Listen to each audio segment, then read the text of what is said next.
রাগ করি না, খারাপ মনে করিয়েন না। এখন বলতে হচ্ছে তোকে মারবো, কবরে ভরবো, তোকে মারবো, কবরে ভরবো, তো আমার কিছুই করে নিতে পারবি না, তুই আমার কিছুই করে নিতে পারবি না।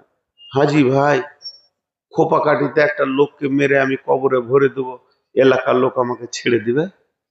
চাটনি বানিয়ে নেবে, চাটনি বানিয়ে নেবে।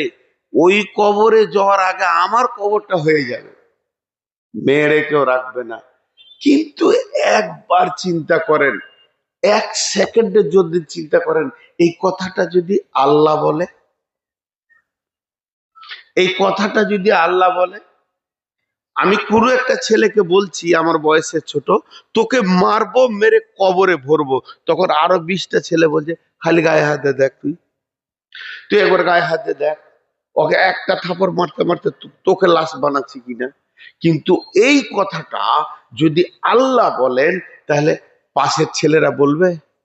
দেখ, একটা উদাহরণ দিচ্ছে বাংলাদেশের এক বক্তা, যে মানুষ মার্ডার হলে থানাতে কেস লেখে।